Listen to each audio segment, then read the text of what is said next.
Very good morning to all of my students. आज फिर आया हूँ बहुत दिन बाद 12th क्लास की नेक्स्ट टॉपिक लेके।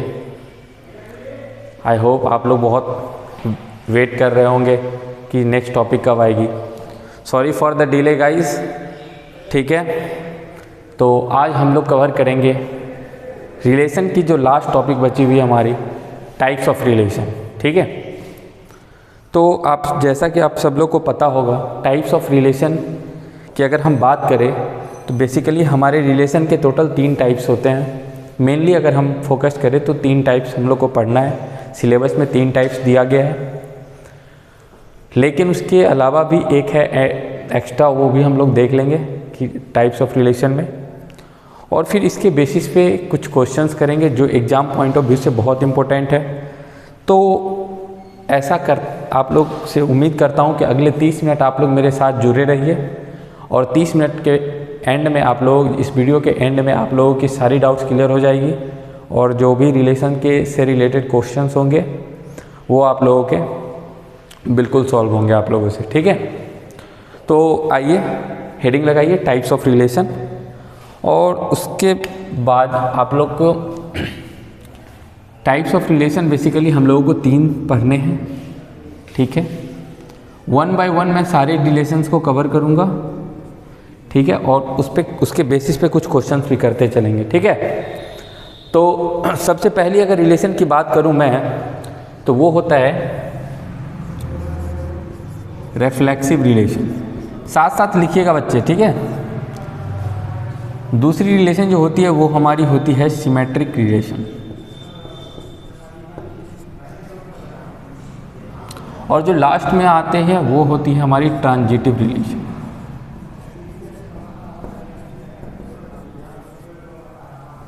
ठीक है बच्चे। तो बेसिकली हमें मेनली 3 ही रिलेशन पढ़ने हैं, रिफ्लेक्सिव, सिमेट्रिक और ट्रांजिटिव। अगर हिंदी में बात करें तो रिफ्लेक्सिव को हम लोग कहते हैं सौतुल्य, इसे हम लोग कहते हैं सामित, और इसे कहते हैं संक्रामक, ठीक है। तो बेसिकली हिंदी में आप लोग को तो पता होगा।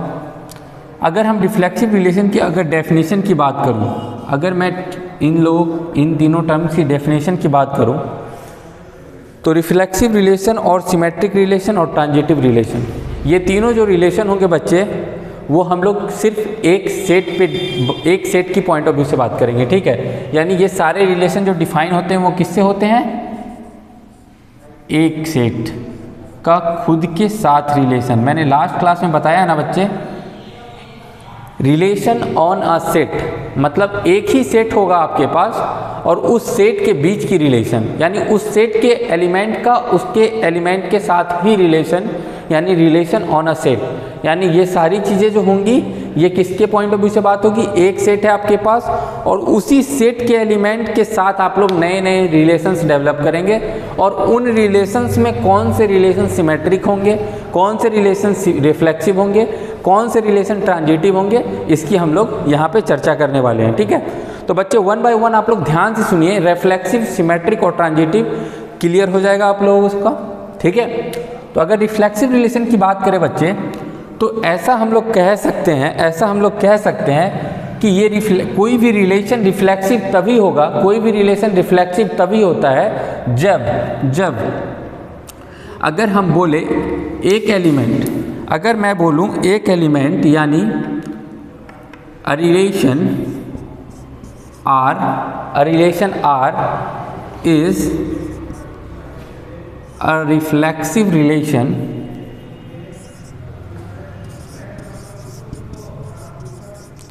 डेफिनेशन भी साथ साथ लिखते चलिएगा बच्चे। Reflexive relation if for all A, belongs to R, where A belongs to A। ये हुआ बच्चे मैथमेटिकल डेफिनेशन। इसको समझिए क्या लिख रहा हूं मैं। एक relation is a reflexive relation, यानी एक रिलेशन रिफ्लेक्सिव रिलेशन तब होगा जब for all a comma a belongs to R where a belongs to set A, यानी एक एलिमेंट आप किसी सेट ए से एक एलिमेंट आप लोग निकालें और वो एलिमेंट का उसी एलिमेंट के साथ वाली जो रिलेशन होगी उस पार्टिकुलर रिलेशन में एग्जिस्ट करेगी। इसका क्या मतलब है बच्चे, एग्जाम्पल से समझो, ठीक है। इसका क्या मतलब है एग्जाम्पल से समझते हैं, ठीक है। जैसे अगर आपके पास एक सेट ए दिया हुआ है और उसके अंदर लेट से मेरे पास 3 एलिमेंट है 1, 2 और 3, ठीक है बच्चे। एक सेट है मेरे पास ए जिसमें 1, 2 और 3 एलिमेंट्स है हमारे पास। मैं एक रिलेशन यहाँ पे लिख रहा हूँ बाबू, एक रिलेशन लिख रहा हूँ। एक रिलेशन को मैंने रोस्टर फॉर्म में लिख रहा हूँ, ठीक है, रोस्टर फॉर्म में 1, 1, 2, 2, 3, 3। ये R1 है हमारा।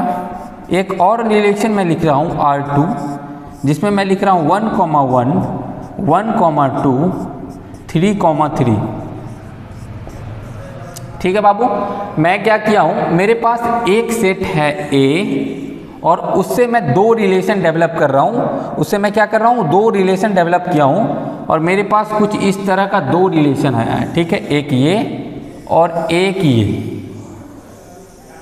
ठीक है बाबू। मेरे पास 2 रिलेशन आया है, एक R1 एक R2।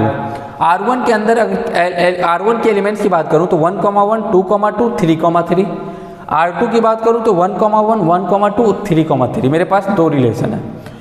अगर मैं इसकी डेफिनेशन को यहाँ पे देखूं बाबू, इसकी अगर डेफिनेशन को मैं यहाँ पे देखूं, इसकी डेफिनेशन की अगर बात करूं मैं, तो आप जैसा कि देख रहे हो डेफिनेशन क्या कहता है इसकी, ए कॉमा ए किस सेट का एलिमेंट होगा, एक ए सेट का एलिमेंट होगा, ठीक। तो अगर एलिमेंट्स की बात करूं तो इसके कितने एलिमेंट्स हैं, 3 एलिमेंट, 1, 2 और 3, ठीक। यानी अगर मैं पार्टिकुलर एक एलिमेंट की बात करूं, यानी मैं क्या लिखा हूं यहाँ पे बच्चे, इसका बहुत इंपॉर्टेंस है। रिफ्लेक्सिव के केस में याद रखना है, ये हमेशा फॉर ऑल के लिए डिफाइन होगा।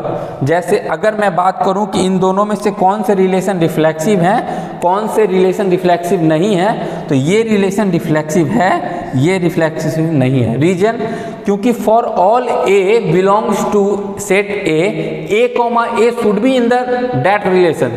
इट्स द डेफिनेशन ना बच्चे, कि for all a comma a belongs to R where a belongs to A, ठीक है। इसका ये मतलब हुआ।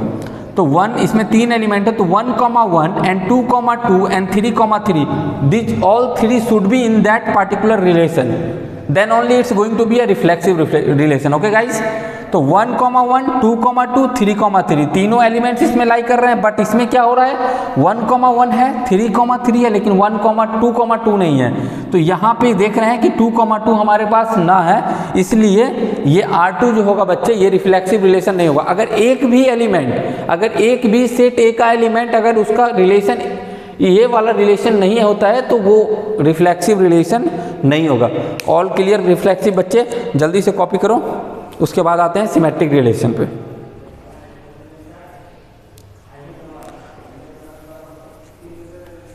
डेफिनेशन लिखना है बच्चे, डेफिनेशन आप लोग इसको मेंशन करो। मैं एक शॉर्ट फॉर्म में, एक टेबल के फॉर्म में भी आप लोग को at the end of this lecture मैं आपको लिखा दूंगा कि रिफ्लेक्सिव, सिमेट्रिक और ट्रांजिटिव यानी प्रूफ्स वाले क्वेश्चन को कैसे अप्रोच करते हैं, ठीक है। वो बेसिकली आप लोग को एक टेबल याद रखना है, ठीक है। तो आप लोग जल्दी से फिलहाल इसके लिए एग्जाम्पल के साथ नोट कर लो कि ये हमारा रिफ्लेक्सिव रिलेशन है और ये हमारा रिफ्लेक्टिव रिलेशन नहीं है, ठीक है। Okay, do fast guys.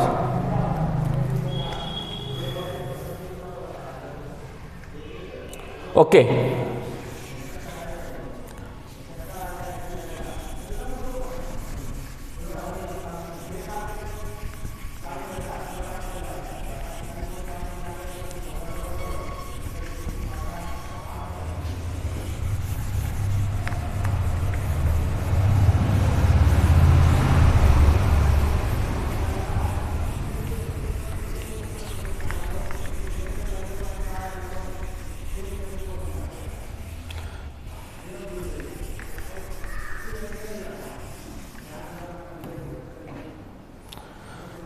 Okay guys, चलिए अगर हम लोग सिमेट्रिक रिलेशन की बात करें बच्चे, तो इसकी डेफिनेशन क्या कहती है कि एक रिलेशन सिमेट्रिक एलिमेंट हम लोग दो सिमेट्रिक रिलेशन हम लोग दो एलिमेंट में देखते हैं, ठीक है, और वो दोनों एलिमेंट किस सेट का होना चाहिए, एक ही सेट, क्योंकि मैं स्टार्टिंग में ही आपको बता चुका हूं बाबू कि ये तीनों जो रिलेशंस होंगे हमारे, उसको डिफाइन करने के लिए हम लोग कितने सेट्स की यूज कर रहे हैं, एक सेट, यानी एक ही सेट में, यानी relation on a single set, मतलब एक ही सेट के रिलेशन की बात कर रहे हैं, यानी ये तीनों जो रिलेशन होंगे वो एक ही सेट की बात हो रही है, ये चीज ध्यान में रखना है। चलिए सिमेट्रिक रिलेशन की अगर बात करें बच्चे, तो सिमेट्रिक रिलेशन की डेफिनेशन क्या कहती है कि एक रिलेशन जो होगा बच्चे, a relation R is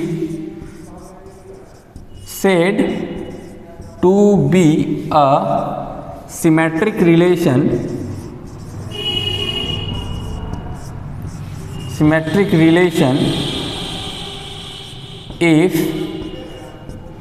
if and only if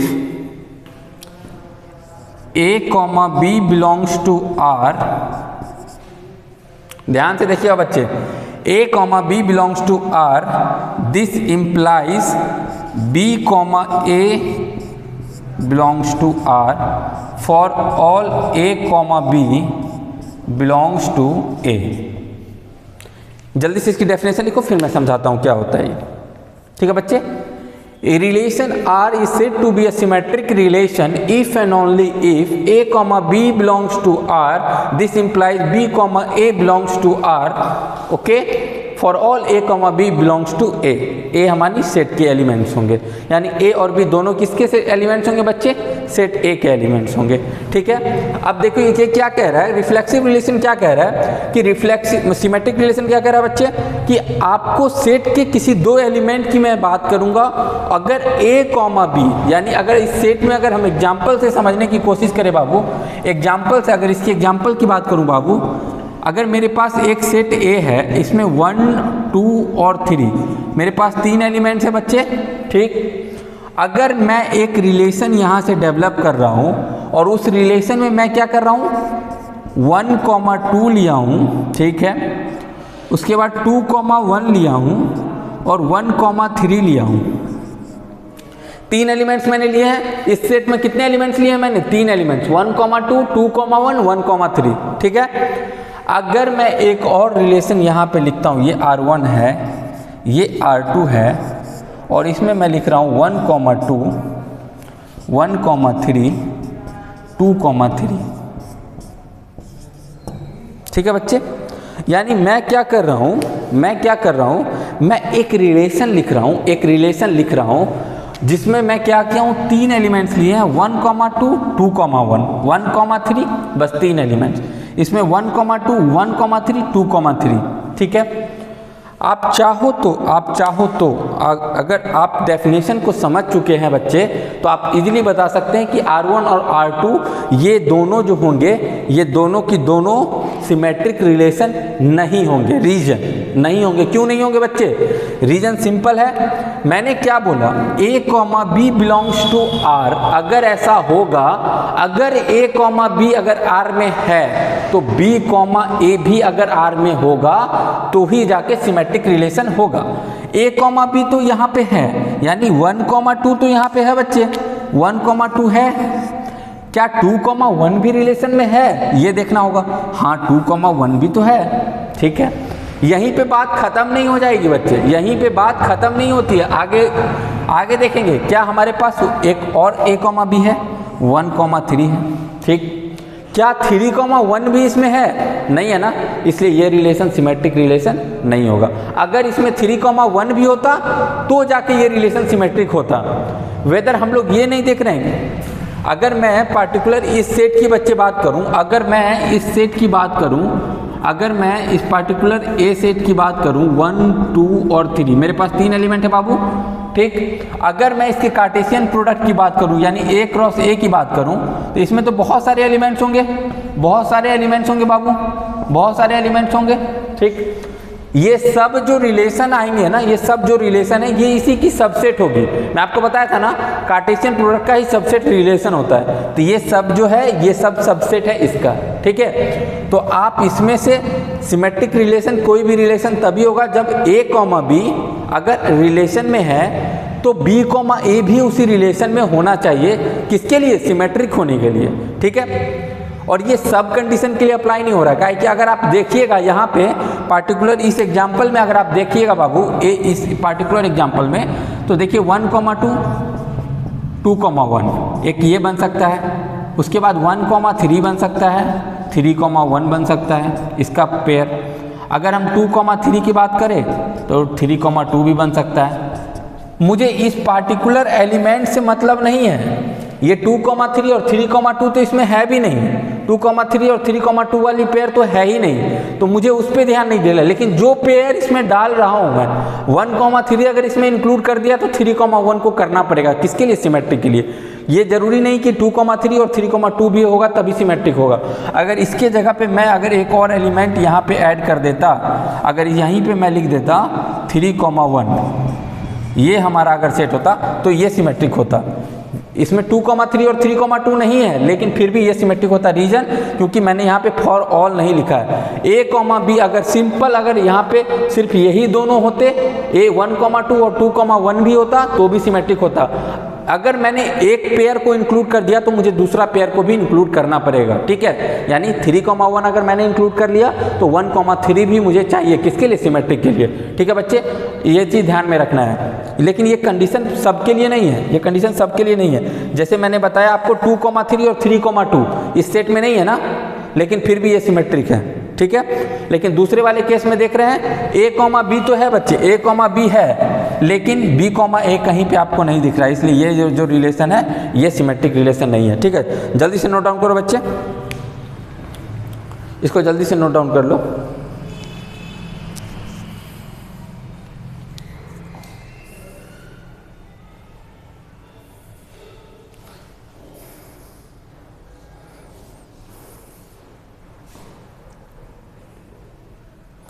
जो बच्चे लास्ट के लेक्चर्स नहीं देखे हैं, फर्स्ट इसके 2 पार्ट्स ऑलरेडी आ चुके हैं। पहले पार्ट्स में मैंने बेसिक रिलेशंस के बारे में बताया था, दूसरी पार्ट्स में मैंने डोमेन, रेंज और इन्वर्स, यानी ये तीनों टॉपिक्स को मैंने डील किया, और वहाँ पे ही मैंने ये पार्ट्स मैंने एक्सप्लेन किया है। कौन सी पार्ट बच्चे? ये पार्ट। आप लोग जो वीडियो नहीं देखे हैं, सबसे पहले ये वाला पार्ट जरूर देखिएगा, रिलेशन ऑन अ सेट, यानी एक सेट पे रिलेशन कैसे डिफाइन करते हैं। इसके लिए पार्ट 2 डिस्क्रिप्शन बॉक्स में लिंक डाल दूंगा, ठीक है। पार्ट 2 वाली वीडियो जरूर देखिएगा रिलेशन का, उससे क्या होगा, आपकी ये वाली कंसेप्ट क्लियर होगी, उसके बाद ये चीज़ें आपको समझ में आएगी, ठीक है। यानी एक ही सेट की रिलेशन की बात कर रहा हूँ मैं, एक ही सेट की रिलेशन मैंने पार्ट 2 में इसको एक्सप्लेन किया है। और आप लोग पार्ट 2 भी देख लीजिए अच्छे से, रिवीजन जो लोग बहुत दिन बाद देख रहे हैं वो एक बार क्विक रिवीजन कर लीजिएगा पार्ट 1 और पार्ट 2 का, उसके बाद आप लोग पार्ट 3 देखिएगा, ठीक है। इससे फ्लो बना हुआ रहेगा और उसके बाद आप लोग आसानी से समझ पाइएगा। चलिए मैं इसको रब कर रहा हूँ, उसके बाद ट्रांजिटिव लास्ट वाली रिलेशन देखता हूँ, उसके बाद कुछ क्वेश्चंस करते हैं इस पर, ठीक है। और वीडियो अगर अच्छी लग रही है तो बच्चे लाइक ज़रूर कीजिए और आप लोग कमेंट्स कीजिए, ठीक है, ढेर सारा कमेंट्स कीजिए। जो भी डाउट्स अगर हो रहा है तो आप लोग डाउट्स में पूछिए, ठीक है। कुछ बच्चे बोल रहे थे कि सर डाउट्स तो हो ही नहीं रहा है, चलिए अच्छी बात है बच्चे कि डाउट्स आप लोगों को नहीं आ रहा है, चलिए। लेकिन अगर फिर भी कोई डाउट्स अगर आती है आप लोगों को, मैं कोशिश करता हूँ बिल्कुल बेसिक से आप लोगों को समझाने का, ठीक है।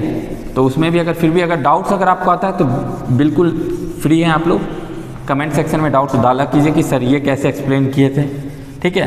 टाइम स्टैम्प मेंशन कर दिए कि सर इस टाइम पे जो आप एक्सप्लेन कर रहे थे वो मुझे समझ में नहीं आया, उसको एक बार थोड़ा सा एक्सप्लेन कर दीजिए, ठीक है। तो मैं अगले लेक्चर में भी कर दूंगा, ठीक है।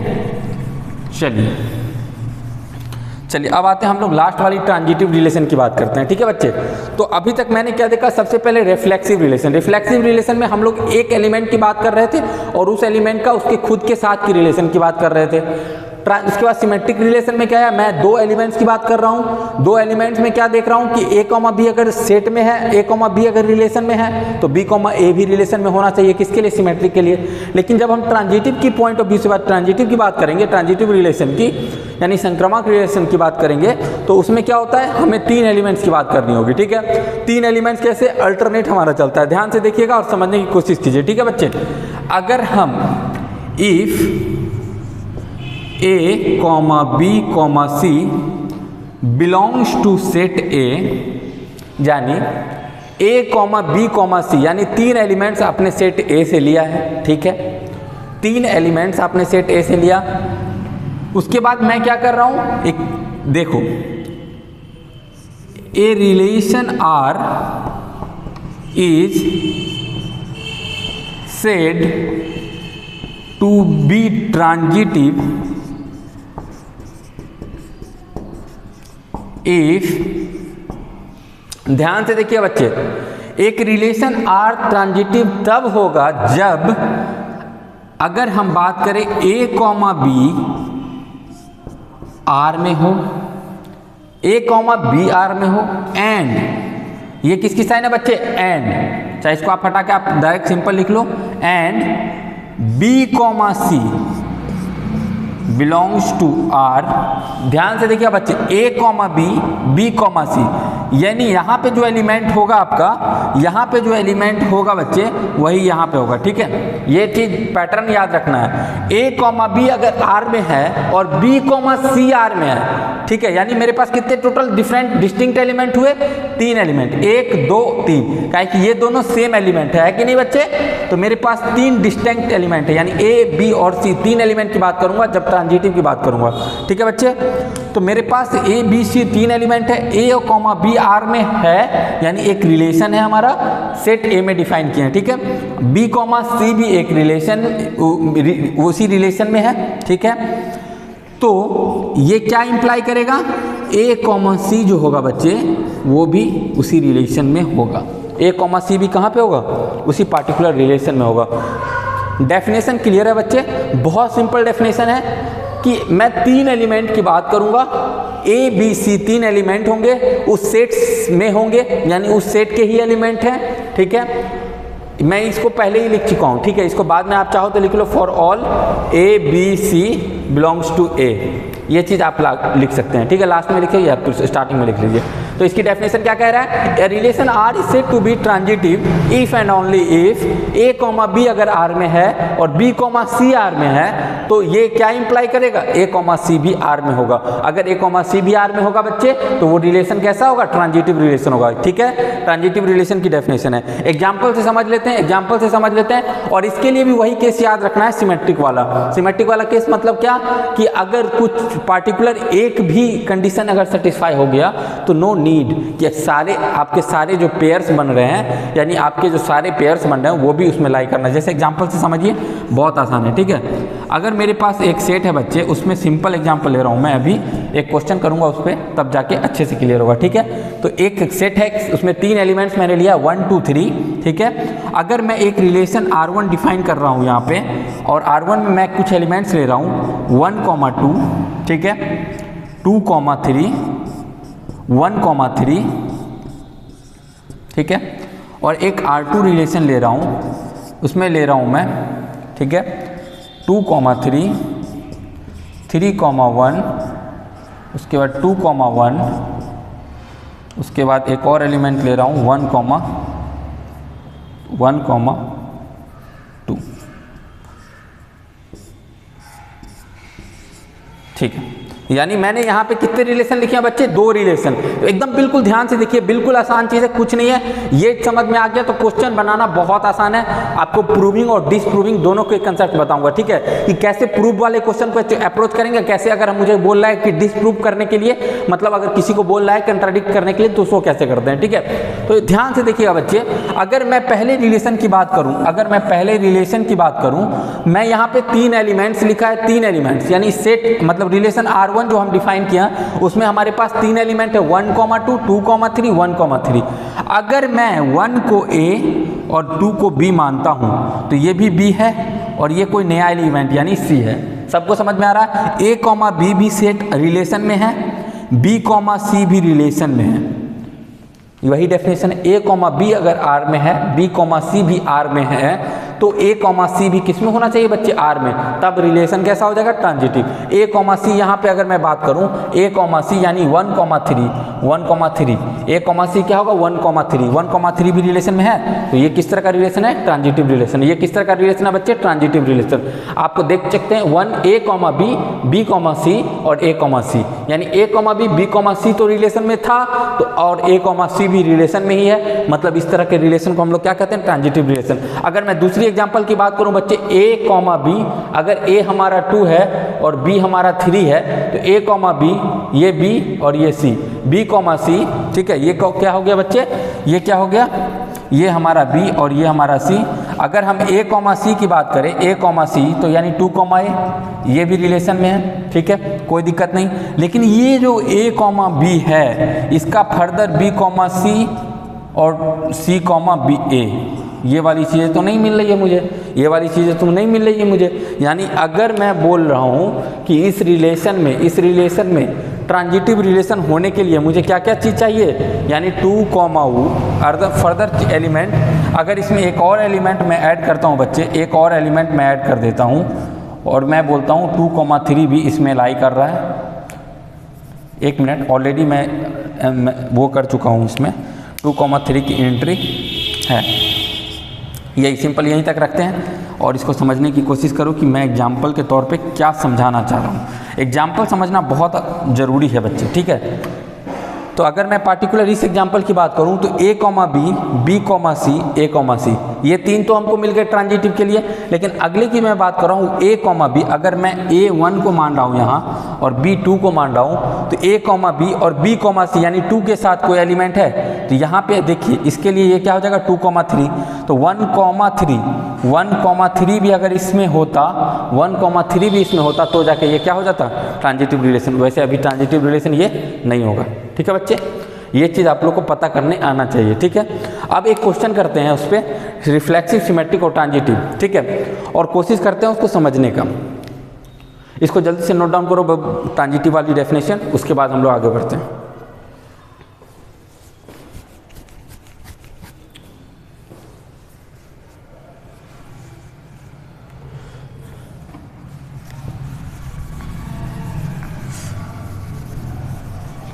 तीनों की डेफिनेशन क्लियर हुई बच्चे, यानी रिफ्लेक्सिव, सिमेट्रिक और ट्रांजिटिव में अब दिक्कत नहीं होगी, समझने में दिक्कत नहीं होगी। रिफ्लेक्सिव एक एलिमेंट्स, उसका खुद के साथ रिलेशन। सिमेट्रिक 2 एलिमेंट्स, जहां A, B अगर R में होगा तो B, A भी R में होगा, तभी जाके सिमेट्रिक होगा। ट्रांजिटिव के लिए 3 एलिमेंट्स अल्टरनेट चलेगा, A, B अगर C में लाई कर रहा है R में, B, C लाई कर रहा है, तो A, C भी अगर लाई कर रहा है तो ट्रांजिटिव होगा, ठीक है। यानी सिमेट्रिक के लिए 2 एलिमेंट, ट्रांजिटिव के लिए 3 एलिमेंट्स। बिल्कुल इसी अप्रोच से हम लोग क्वेश्चन भी सॉल्व कर लेंगे, ठीक है, बहुत आसान है, कुछ नहीं करना है। अब जो चीज़ें मेन चीज़ें हैं बच्चे, अब जो चीज़ें हैं वो मेन है जहाँ से क्वेश्चन आप लोगों को करना है। जो भी रिलेशन रिफ्लेक्सिव, सिमेट्रिक और ट्रांजिटिव, ये तीनों रिलेशन जो भी होंगे वो क्या कहलाते हैं बच्चे, वो क्या कहलाते हैं, वो कहलाते हैं इक्विवेलेंस रिलेशन। क्या कहलाते हैं बच्चे, इक्विवेलेंस रिलेशन। तो इसकी कोई सेपरेट डिफिनेशन नहीं है, याद ये रखना है आप लोगों को कि जो रिलेशन रिफ्लेक्सिव, सिमेट्रिक और ट्रांजिटिव तीनों होंगे, तीनों रिलेशन को सेटिस्फाई करेंगे, वैसे रिलेशन को ही हम लोग क्या कहते हैं, इक्विवेलेंस रिलेशन। तो आप लोग को एग्जाम में कैसे क्वेश्चन पूछेंगे, so that this particular relation is an equivalence relation. तो यानी एग्जामिनर आपसे क्या पूछना चाह रहा है, आपसे ये पूछना चाह रहा है कि आप ये दिखाइए कि ये जो रिलेशन पार्टिकुलर जिसके बारे में मैं पूछ रहा हूँ कि इक्विवेलेंस रिलेशन है या नहीं, वो रिफ्लेक्सिव है, सिमेट्रिक है और ट्रांजिटिव है। यानी 1 बाय 1 आपको तीनों चीज़ शो करने होंगे, यानी बेसिकली आपको प्रूफ करने होंगे कि रिफ्लेक्सिव भी है ये पार्टिकुलर रिलेशन, सिमेट्रिक भी है और ट्रांजिटिव भी है। अगर आप तीनों दिखा देते हैं तो वो पार्टिकुलरली आप उसको क्या कह रहे हैं, उसको क्या दिखा दिए कि वो इक्विवेलेंस रिलेशन है। तो उसी के बेस पे क्वेश्चन एक सिंपल सा करेंगे, उसके बाद आप लोग प्रैक्टिस कीजिए, इस पर ज़्यादा से ज़्यादा प्रैक्टिस कीजिए, सारे क्वेश्चन आपसे बनेंगे, बस अप्रोच याद रखिएगा, ठीक है, अप्रोच याद रखिएगा, बाकी चीज़ें देखिए क्वेश्चन में अप्रोच कैसे करते हैं। चलिए ये चीज़ें लिख लिए, इक्विवेलेंस रिलेशन किसे कहते हैं, जो रिलेशन रिफ्लेक्सिव, सिमेट्रिक और ट्रांजिटिव तीनों होंगे वो हमारे क्या होते हैं, वो हमारे इक्विवेलेंस रिलेशन होते हैं, ठीक है बच्चे। चलिए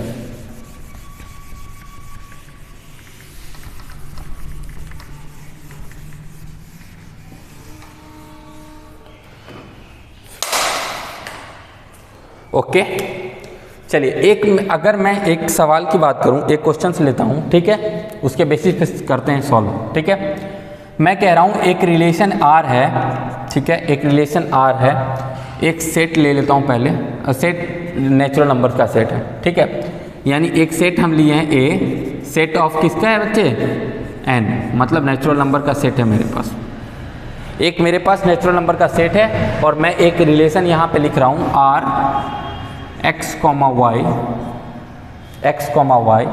such that x is a multiple, या फिर x is a factor, x is a factor of y, x is a factor of y for all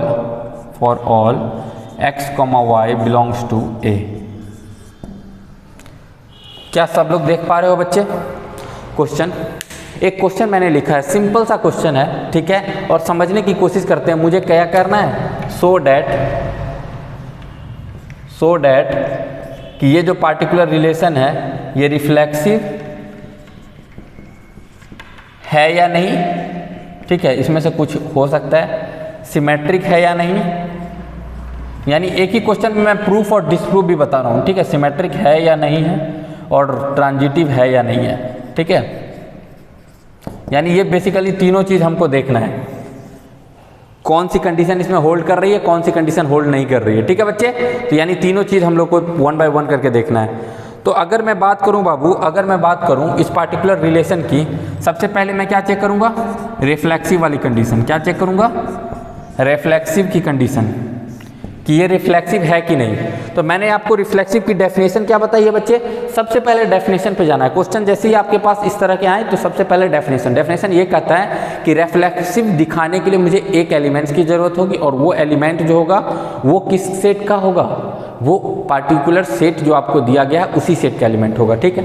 तो मेरे पास सेट क्या दिया गया है, नेचुरल नंबर का, ठीक है। तो मैं ये कहता हूँ मेरे पास एक नेचुरल नंबर का सेट है, तो मैं अगर बोल रहा हूँ एक नेचुरल नंबर का सेट है, चलिए, तो मैं बोल रहा हूँ कि मैं एक एलिमेंट लेता हूँ, late A belongs to A, ठीक है, मैं एक एलिमेंट ए लिया हूँ जो ए सेट से बिलोंग कर रहा है, ठीक है, लेट ए बिलोंग्स टू ए। तो ऐसा मैं कह सकता हूँ हर नंबर जितने भी नंबर होंगे वो खुद का फैक्टर होता ही होता है।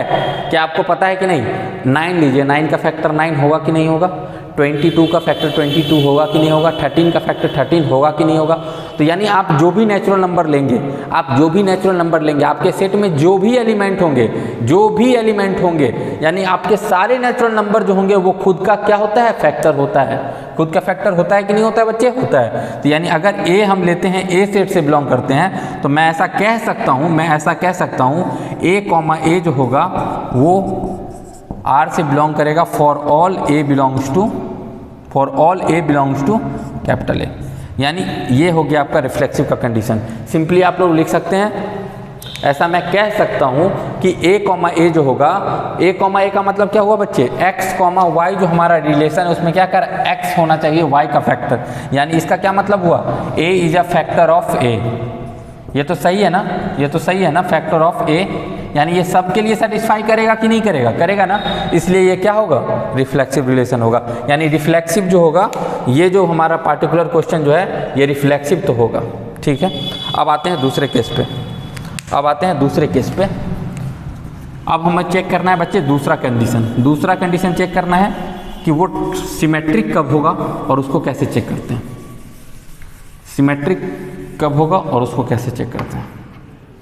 चलिए, दूसरी जो चीज़ें मुझे चेक करनी है वो क्या करना है, symmetric,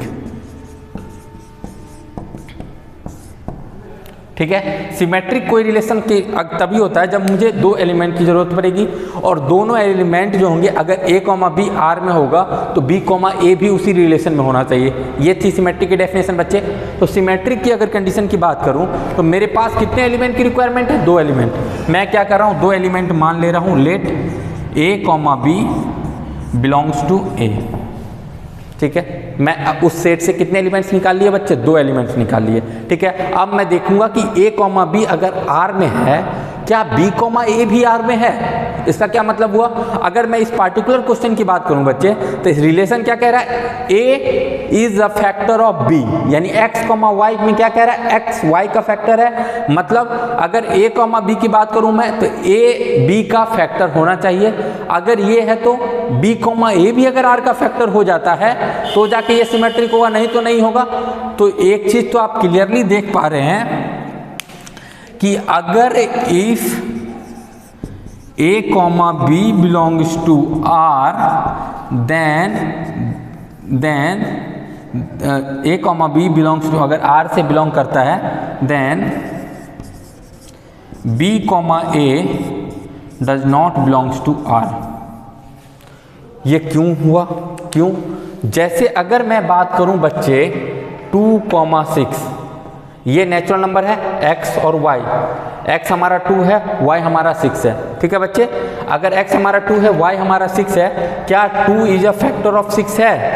2 is a factor of 6 है? बोलेगा आप लोग यस सर, 2 तो फैक्टर है 6 का। क्या 6 भी 2 का फैक्टर है? 6 is a factor of 2? No, it's not possible, it's not possible. इसलिए इस तरह के रिलेशन, यानी ये जो है, जैसे ही ये कंडीशन हो गया, मतलब भी कह सकते हैं कि ये सिमेट्रिक नहीं है, ये सिमेट्रिक नहीं है, symmetric, not symmetric, not symmetric. लेकिन बच्चे यहाँ पे अगर मैं क्या बोल रहा हूँ, ये सिमेट्रिक तो नहीं है, ये तो मैंने देख लिया, मुझे इसको अब क्या करना होगा? इसको हम लोग को डिसप्रूव करना होगा। क्या करना होगा बच्चे? इसको हम लोग को कंट्राडिक्ट करना होगा। और जब भी आप लोग को डिसप्रूव वाले क्वेश्चन आएंगे कि so that this is not symmetric, this is not reflexive, this is not transitive, इस तरह के क्वेश्चन को आप लोग करने के लिए क्या करना होगा? आप लोग को काउंटर एग्जाम्पल लेना पड़ेगा। जैसे मैंने यहाँ पे लिया है, इस पार्टिकुलर केस को एक्सप्लेन करने के लिए मुझे क्या किस चीज की जरूरत पड़ी? एक काउंटर एग्जाम्पल की। काउंटर एग्जाम्पल का मतलब कोई भी एक एग्जाम्पल लेके आप ये दिखा दो कि सर ये ऐसा है, इसलिए ये सिमेट्रिक नहीं है, ठीक है। अगर मैं पार्टिकुलर इस एग्जाम्पल की बात करूं सर, तो ये क्या कह रहा है? 2,6 अगर मैं दो एलिमेंट ले लिया ए सेट से, तो रिलेशन के पॉइंट ऑफ व्यू से इस पार्टिकुलर रिलेशन ये कहता है कि 2 जो होगा 6 का फैक्टर तो है, लेकिन इसको सिमेट्रिक होने के लिए 6 भी 2 का फैक्टर होना चाहिए, लेकिन ऐसा नहीं हो रहा है, इसलिए ये सिमेट्रिक नॉट सिमेट्रिक है, ठीक है। यानी आप लोग को अगर प्रूफ करना होगा तो डेफिनेशन से जाएंगे। डेफिनेशन में क्या कह रहा था? a कॉमा b अगर R में है, b कॉमा a भी R में होता है तो सिमेट्रिक होगा, ठीक है।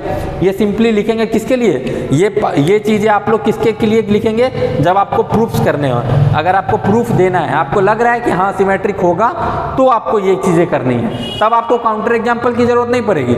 लेकिन अगर आपको दिख गया कि नहीं ये सिमेट्रिक नहीं है, तो नॉट सिमेट्रिक दिखाने के लिए आपको काउंटर एग्जांपल की जरूरत पड़ेगी। इसी तरीके से नॉट रिफ्लेक्सिव, नॉट ट्रांजिटिव के लिए भी काउंटर एग्जांपल की जरूरत पड़ेगी बच्चे, ठीक है। तो ये चीजें हो गया। अब एक लास्ट वाला चीज हो गया, यानी दूसरा वाला जो होगा वो सिमेट्रिक नहीं है, ठीक है। और नहीं है का प्रूफ के लिए काउंटर एग्जाम्पल आपको दिखाना होगा। कोई भी एक एग्जाम्पल लेना है, उसको सेटिस्फाई करवा देना है कि सर देख लीजिए ये सिमेट्रिक नहीं है। चलिए आगे बढ़ते हैं। लास्ट वाला पार्ट जो है हमारा ट्रांजिटिव।